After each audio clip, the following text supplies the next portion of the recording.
अस्सलाम वालेकुम प्यारे बच्चों।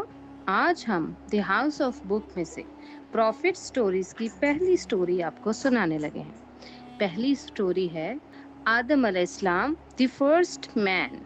अशहदु ला इलाहा इल्लल्लाह वहदहू ला शरीका लहू व अशहदु अन्ना मुहम्मदन अब्दुहू व रसूलु।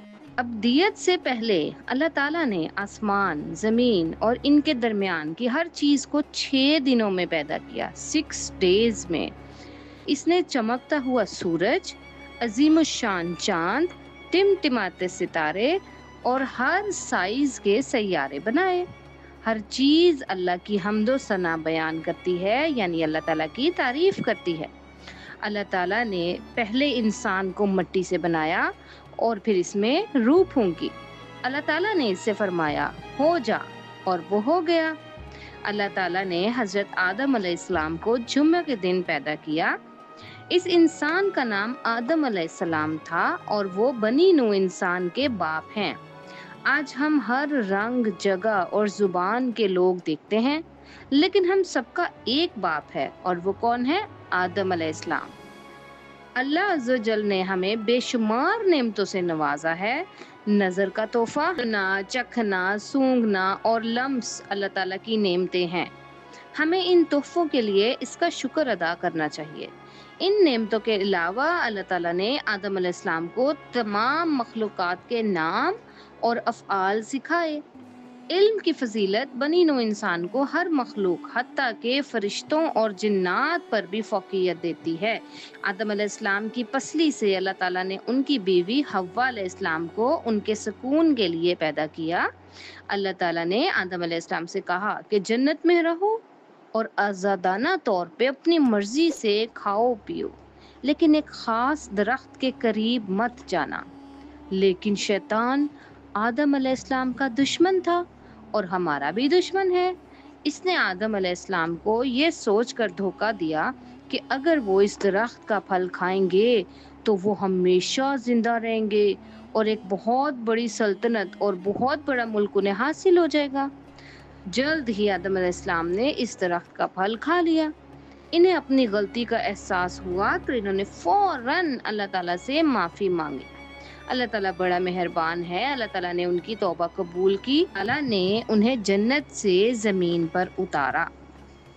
इस तरह जमीन पर बनी नो इंसान की जिंदगी का आगाज हुआ। वक्त गुजरने के साथ साथ अल्लाह ताला ने लोगों को अपना रास्ता याद दिलाने के लिए बहुत से अंबिया और रसूल भेजे। इनमें आखिरी नबी हजरत मोहम्मद सल्लल्लाहु अलैहि वसल्लम भी हैं। इनके बाद कोई नबी नहीं आएगा। जो लोग अल्लाह ताला से मोहब्बत करते हैं, सिर्फ इसी की इबादत करते हैं और इसके अहकामात पर अमल करते हैं, वो क़यामत के दिन जन्नत में दाखिल होंगे। जिन लोगों ने अल्लाह के साथ कुफ्र किया, अल्लाह ताला के हुक्म को झुटलाया, वो जहन्नम में डाले जाएंगे। कुरान क़यामत के लिए, इंसानों के लिए अल्लाह ताला का आखिरी पैगाम है। हमें कुरान पाक पर इसी तरह अमल करना चाहिए जिस तरह हम नबी करीम सल्लल्लाहु अलैहि वसल्लम को इस पे अमल करता देखते हैं। क्योंकि आज हमने इस कहानी से क्या सीखा?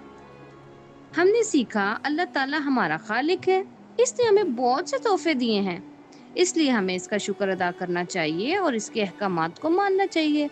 अब आप देखो आज कि आपके पास कौन कौन से तोहफे हैं। आपको अल्लाह ताला ने वालिदैन दिए हैं, बहन भाई दिया है, आपको आपकी मर्जी का खाना मिल जाता है, अच्छे घर में रहते हैं। ये सारे तोहफे अगर आपको अल्लाह ताला ने दिए हैं या इनमें से कुछ भी आपको दिया है तो आपने अल्लाह ताला का शुक्र ज़रूर अदा करना है।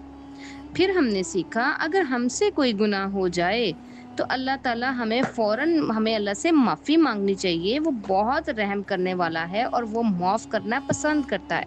फिर हमने सीखा शैतान हमारा वाज़े दुश्मन है, इसे अल्लाह की पनाह मांगनी चाहिए।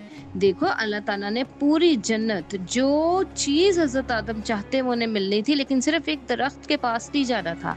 शैतान ने फिर भी उस चीज़ की मोहब्बत उनके दिल में डाल दी। इसी तरह इंसानों के दिलों में भी वो उन चीज़ों की मोहब्बत डालता है जो उसके लिए अच्छी नहीं होती।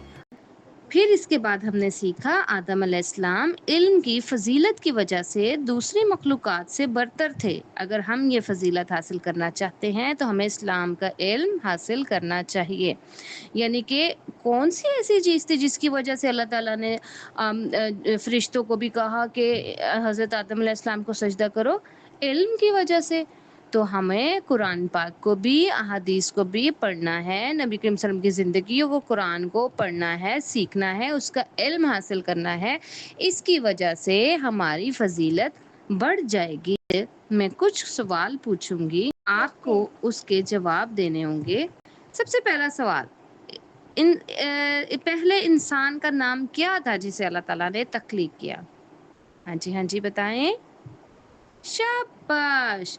دوسرا سوال ہے کہ حضرت آدم علیہ السلام کی بیوی کا نام کیا تھا؟ سوچ کے بتانا ہے۔ ٹھیک ہو گیا۔ اچھا، اس کے بعد اللہ تعالیٰ نے حوا علیہ السلام کو کس چیز سے پیدا کیا؟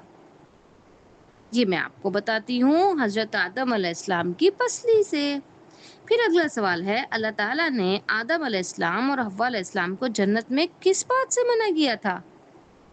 ہاں جی بالکل، ایک خاص درخت کے پاس جانے سے منع کیا تھا۔ آخری سوال، کیا ہم ایک دن جنت میں واپس آ سکتے ہیں؟ ہاں جی، جو بندہ اچھے اعمال کرے گا، نیک اعمال کرے گا، وہ دوبارہ جنت میں جائے گا۔ تو ہمیں دوبارہ سے جنت میں جانے کے لیے اس دنیا میں بہت سی کوشش کرنی ہے۔ آج کی اسٹوری نائٹ کے لیے آج کی اسٹوری آپ لوگوں نے سیکھ لی ہے۔ اب ہم نے اس پہ عمل کرنا ہے اور اس کو اپنی زندگی پہ اپلائی کرنا ہے۔ اللہ حافظ۔